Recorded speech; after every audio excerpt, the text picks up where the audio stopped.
Pagtaas ng tubig sa dagat sa Metro Manila, ating pag-usapan.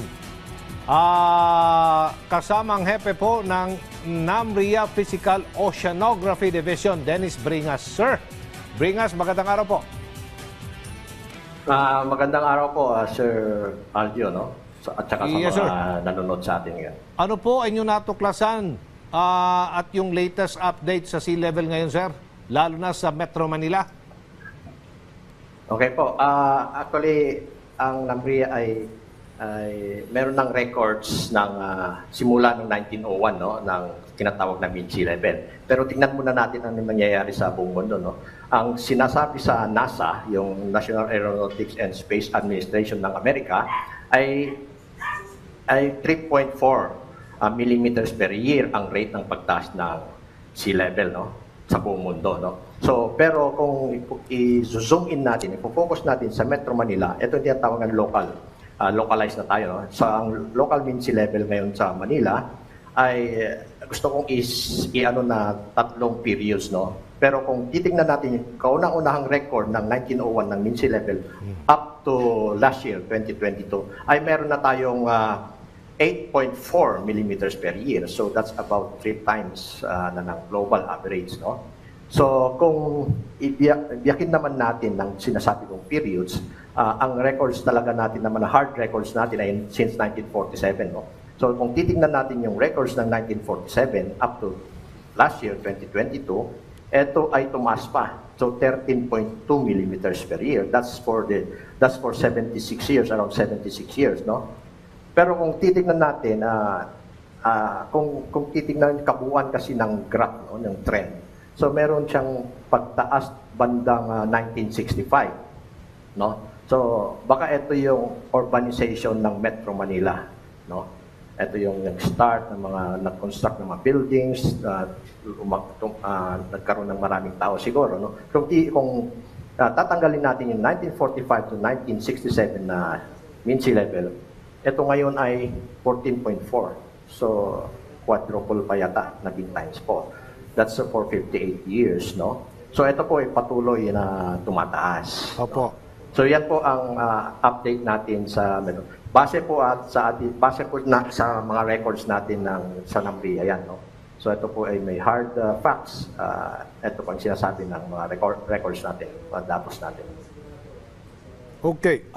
Maaari nyo bang ipaliwanag ang mga factors na naturang pagtaas po ng tubig sa dagat? Well,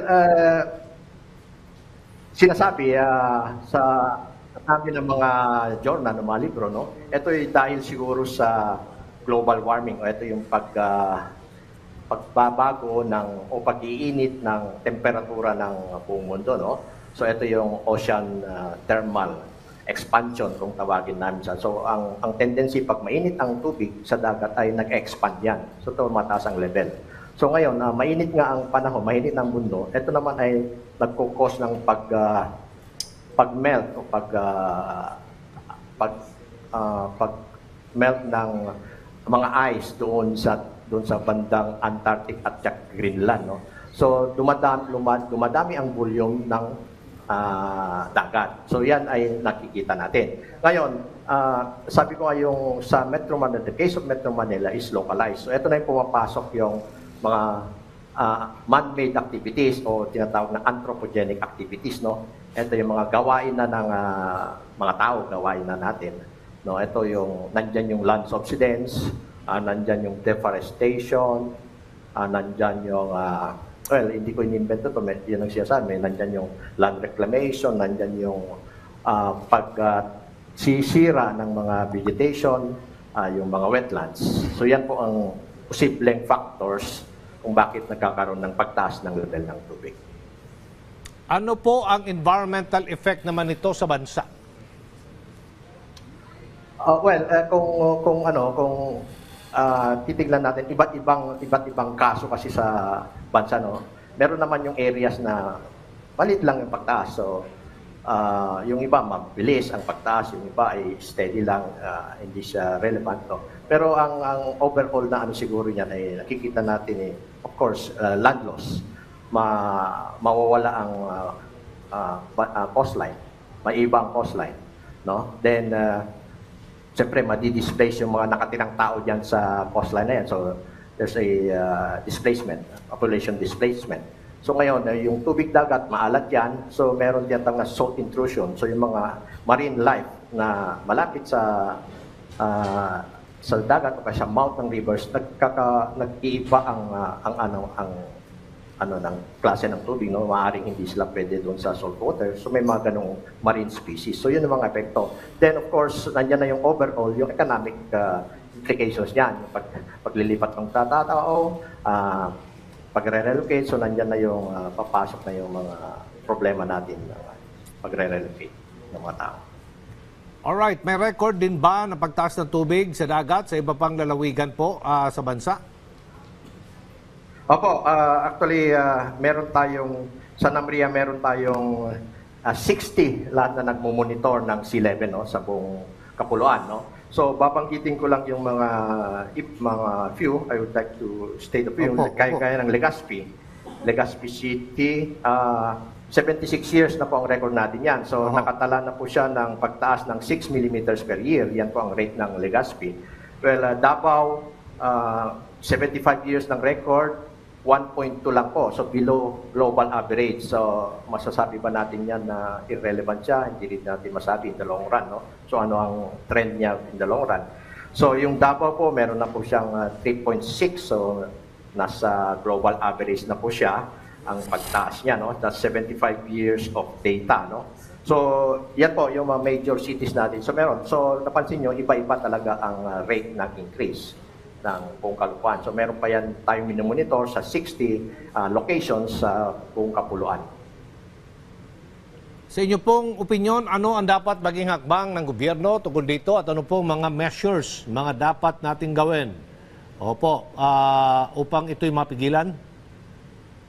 Okay, meron po naman tayong ahensya sa mga ganyang, mga ganyang issues, no? Kagaya sa DNR, meron tayong tinatawag na may tinatawag na climate change office doon. No? So may mga patakaran naman silang pinapatupad dyan. So yun po, tingnan natin na maigi as individual siguro kung ano yung mga pwede nating i-contribute sa mga programa ng ganyan ng gobyerno. No? So